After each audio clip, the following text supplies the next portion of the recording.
आपका नाम बता सकते हैं, नाम और परिचय? मैं डॉक्टर आशीष मित्तल हूँ। मैं ऑल इंडिया किसान मजदूर सभा का जनरल सेक्रेटरी हूँ। तो जो कानून का ऐलान हुआ, कानून रिपील करने का, इसके बारे में आपको क्या लगता है कि क्या इसमें कोई चाल है? मोदी जी अगर कोई घोषणा करेंगे तो उसके पीछे कोई ना कोई हिडन एजेंडा ज़रूर है। मोदी जी ने कहा कि कानून बहुत अच्छे हैं, हम समझा नहीं पाए हैं और इस वजह से हम इन्हें वापस ले रहे हैं। इससे लगता है कि उनका इरादा जो है इसकी अच्छाई समझाकर जो है बाद में इसको लागू करने की संभावना उन्होंने छोड़ दी है। अभी भी उन्होंने माना नहीं है कि ये कानून जो है गलत है और किसानों को नुकसान पहुंचाने वाले हैं। आपको याद होगा कि ये पूरा सवाल जब उठा था तो दो सवाल जुड़े हुए थे। एक वो कह रहे थे कि डबलिंग फार्मर्स इनकम, किसानों की आमदनी दोगुना कर देंगे इन कानूनों से। आज उन्होंने इन दोनों सवालों को अलग अलग कर दिया है। किसानों ने आमदनी दोगुना करने के सवाल पर एमएसपी की डिमांड की थी स्वामीनाथन आयोग के आधार पर, उसकी लीगल गारंटी, परचेज की लीगल गारंटी के लिए। इस सवाल को उन्होंने छोड़ दिया है और केवल कानून वापसी कहकर उन्होंने अपील की है कि किसान घर वापस चले जाएं। ये तो पॉसिबल नहीं है, क्योंकि एमएसपी का सवाल किसान की आमदनी, किसान के कर्ज, जो 17-18 हज़ार किसान हर साल आत्महत्या करने के लिए मजबूर हो रहे थे कर्ज में फंसकर, ये सारे सवाल जुड़े हुए सवाल हैं। तो इसका कोई ना कोई उनको समाधान करना ही होगा। कल एसकेएम की मीटिंग में हम लोगों ने उनको एक चिट्ठी लिखी है। हम उम्मीद करते हैं कि उसका वो जवाब देंगे। हमने उनसे कहा है कि आप बैठ के वार्ता करिए, समस्याओं को हल कीजिए। उसी तरह से लखीमपुर वाला सवाल भी फंसा हुआ है, क्योंकि उनके मंत्री जो हैं वो एक होम मिनिस्ट्री के मिनिस्टर ऑफ स्टेट हैं। तो ये एक अपराधी आदमी को वहाँ रखकर वो न्याय नहीं दिला सकते हैं। ये सारे सवाल जुड़े हुए सवाल हैं। इस वजह से हमने बहुत जोर से और मजबूती से इसका आयोजन किया है यहाँ पे आज 22 तारीख को। और हमारा 26 तारीख को बहुत बड़ा प्रोग्राम जो है सारे मंचों पे होगा, तीनों बॉर्डर्स पे। 25 तारीख को हैदराबाद के अंदर एक बहुत बड़ा धरना है। 6 जून को जो है उड़ीसा में बहरामपुर में बहुत बड़ा धरना है। हमारा अभियान इन सवालों पर चलता रहेगा और मोदी जी को इसका जवाब देना होगा। जी, दूसरा सवाल ये है आपसे, आप तो लेफ्ट से हैं, आप विश्वास रखते हैं एक तरह की विचारधारा में? जब हम देखते हैं कि एक आंदोलन, ज़मीन से निकला हुआ आंदोलन इतनी बड़ी विजय पा पाए, तो क्या आप ज़रूरी नहीं है कि हम नेक्स्ट स्टेज पे जाएं और उसको एक पॉलिटिकल आंदोलन भी बनाएं? देखिए, इसके अंदर जितनी ताकतें हैं वो ऑलरेडी 90% वो पॉलिटिकल ताकतें हैं। वो कहीं ना कहीं किसी पार्टी से जुड़ी हुई हैं, जिनकी अलग अलग आइडियोलॉजीज़ हैं, अलग अलग प्रोग्राम है, अलग अलग अंडरस्टैंडिंग है। लेकिन इस आंदोलन की भी एक आइडियोलॉजी है जिसको मुझे लगता है मीडिया ने बहुत ज़्यादा हाईलाइट नहीं किया है। ये कॉरपोरेट और MNCs का जो पेनिट्रेशन खेती के अंदर, इंडिया जो है एक कृषि प्रधान देश है, 50% पॉपुलेशन खेती पर डायरेक्टली निर्भर है। उसकी आमदनी, उसकी जीविका, उसका रहन सहन सब कुछ उस पर निर्भर है, उसका कल्चर उस पर निर्भर है। उस सब को तहस नहस करने के लिए कॉर्पोरेट आ रहा है और उसके खिलाफ ये एक पेट्रियाटिक मूवमेंट, एक नेशनलिस्ट मूवमेंट, एक देश जिसकी मेहनत करने वाली जनता अपने देश की धन संपत्ति, अपनी जमीनों को, नदियों को, खलिहानों को, उनको अपनी धरोहर समझती है। अब वो उसकी रक्षा के लिए खड़े हो गए हैं।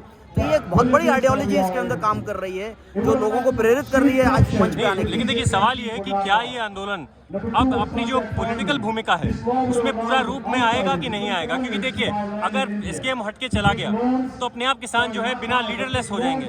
हमारी समझ है कि अखिलेश यादव की मीटिंग में जो अच्छी रैली में भागीदारी हो रही है वो किसान आंदोलन की वजह से हो रही है। पॉलिटिकल जो मंच को आप बोल रहे हैं, इलेक्टोरल मंच है। इलेक्टोरल मंच में तो फर्स्ट पास द पोस्ट का सिस्टम है। 2 या 3 फोर्सेज होती हैं, उनके बीच में चयन होता है। उन फोर्सेज के अपने नेटवर्क्स हैं, वो खड़े होंगे, उन्हीं के बीच में चयन होगा।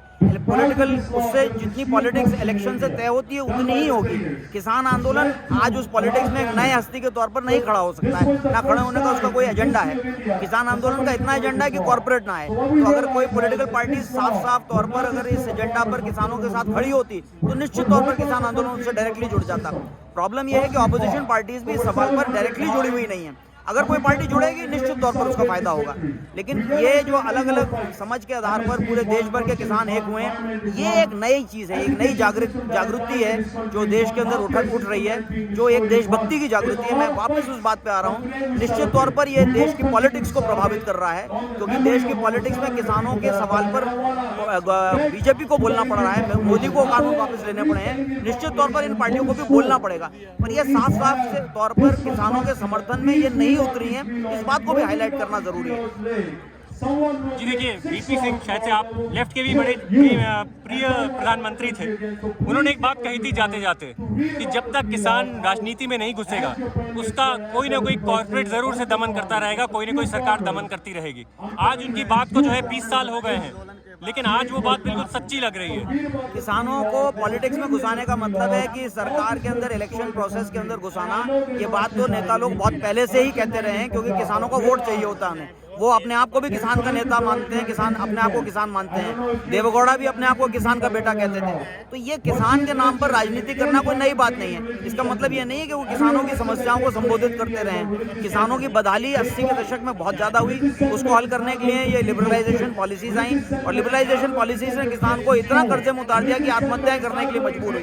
तो एक्चुअली ये पूरी प्रॉब्लम किसानों को तबाह करने से जुड़ी हुई है, जिसको वो संसद में ले जाने के नाम पर कहते हैं कि ये जो है उस संसद में भाग लेंगे तो समस्या हल हो जाएगी। किसानों का ऐसा प्रतिनिधित्व जो इस पूरे तंत्र के जो प्रो कॉर्पोरेट और प्रो एमएनसी पॉलिसीज को क्वेश्चन करे, ऐसा कोई मूवमेंट खड़ा हो जाए पूरे तौर पर, तो निश्चित तौर पर जो है वो उसका अभिव्यक्ति संसद और विधानसभा में भी होगी। लेकिन अभी ऐसा नहीं है। अभी वो हमले को रोकने के लिए जो हमला पूरे तंत्र ने किया है, प्राइम मिनिस्टर ने जो है वहाँ पे राज्यसभा में भी पारित करा दिया, उससे पहले ऑर्डिनेंस हुआ, कोई पॉलिटिकल पार्टी 6 महीने खड़ी नहीं रही। ऑर्डिनेंस के पास होने के बाद भी थोड़े 8-9 दिन का धरना जो है राज्यसभा के प्रोसीजर को का उल्लंघन के नाम पर वहाँ पे धरना दिया गया, लेकिन मासेस को लेकर पॉलिटिकल पार्टीज नहीं खड़ी हुई। ये तो किसान आंदोलन है जिसने मासेस को खड़ा कर दिया है। तो कल को अगर ये मूवमेंट वो रूप लेगा तो ये उसका वो मैनिफेस्टेशन भी होगा, लेकिन आज इसका एक रक्षात्मक रूप है जो इस हमले को अलग करने के लिए खड़ा हुआ है। इसलिए इसका कोई इलेक्टोरल मैनिफेस्टेशन डायरेक्टली नहीं होगा, लेकिन इनडायरेक्टली निश्चित तौर पर बीजेपी को बहुत बड़ा नुकसान होने जा रहा है। बीजेपी के खिलाफ लोग बहुत गुस्से में हैं, लोगों को गांव में नहीं घुसने दिया जा रहा है और नहीं घुसने दिया जाएगा, और उनसे जो दिन सवाल किया जाएगा, उन्होंने एक हमला तो ये किया है, बाकी रसोई गैस, खाद, बीज, डीजल सबके दाम बढ़ाए गए हैं। सारे सवाल इलेक्शन के सवाल बनेंगे। आखिरी सवाल कि जिस प्रकार की खेती आप लोग की बात करते हैं, जो मतलब केमिकल खेती, इंडस्ट्रियल खेती है, वो भी तो एक तरह की कॉर्पोरेट खेती है, जहाँ पे फर्टिलाइजर भी कॉर्पोरेट से खरीदते हो, बीज भी खरीदते हो। क्या आपके पास कोई अल्टरनेटिव है इस खेती को बदलने के लिए जो ऋण हटाए देश से? जी, हमारे पास एक बहुत सारे प्रपोजल्स इसके हैं। एक तो क्वेश्चन है मैकेनाइजेशन और मॉडर्न टेक्नोलॉजी को देने का, जिसमें गवर्नमेंट को इसकी जिम्मेदारी लेकर सस्ते रेट पर किसानों को दिया जाना चाहिए, ताकि ये एक प्रॉपर साइंटिफिक मेथड से यूज हो सके। इसका बहुत सारा अनसाइंटिफिक प्रयोग है जो नहीं किया जाना चाहिए।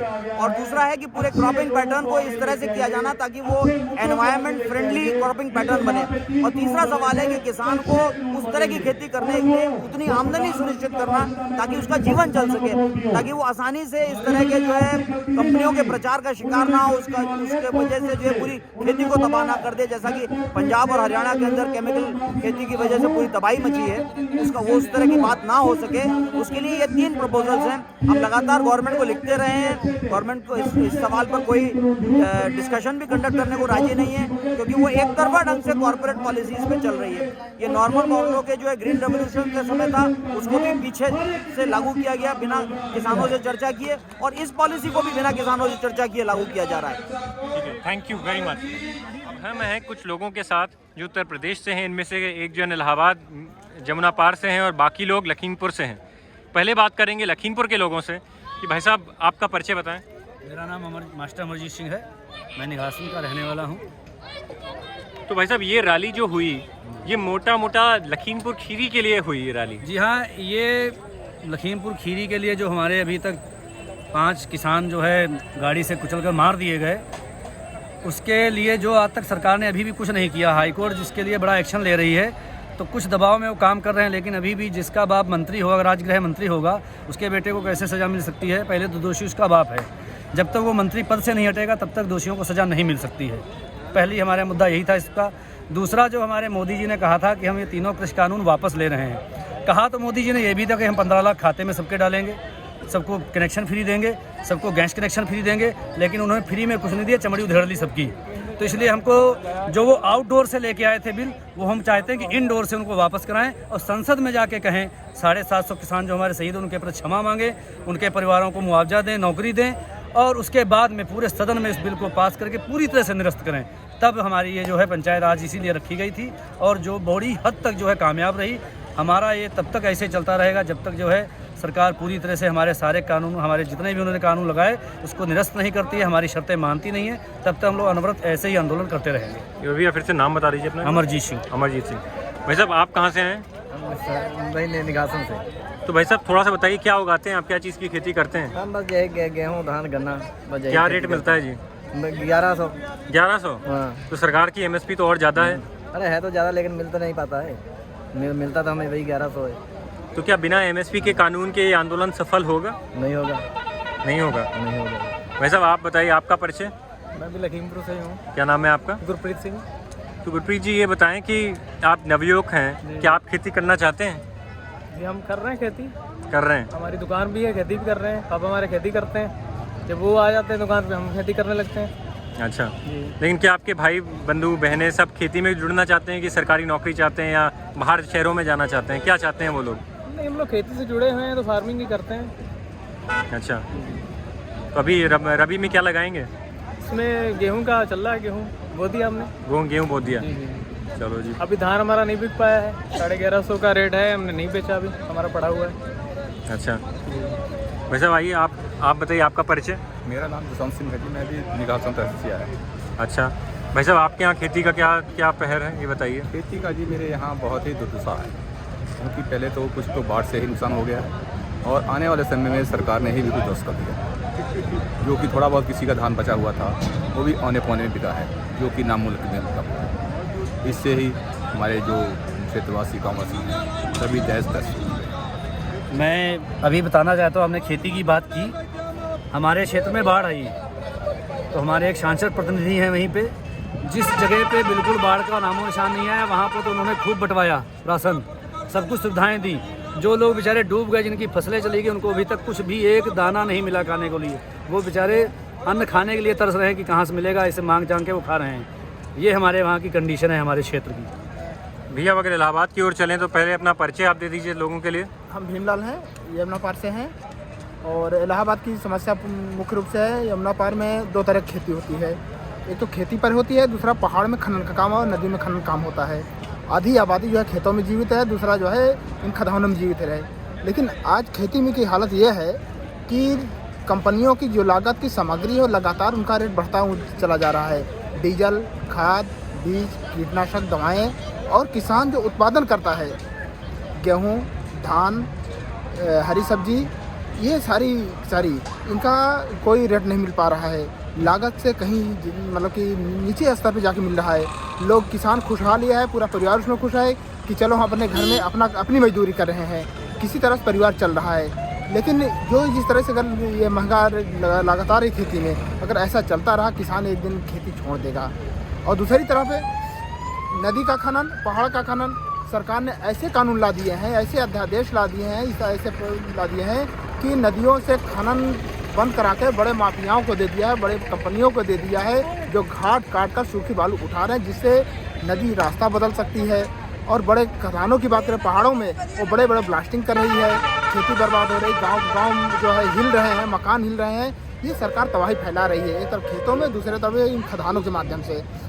ये इलाहाबाद की जनता इन कानूनों के विरोध के साथ साथ इनका भी विरोध साथ में ले रही है। निश्चित रूप से ये जिस तरह सरकार इन कानूनों को वापस ले रही, इस तरह से वहाँ पे 24 जून 2019 से जो आदेश है खनन पे जो रोक लगाने का नाव का, वो उसे वापस लेगी।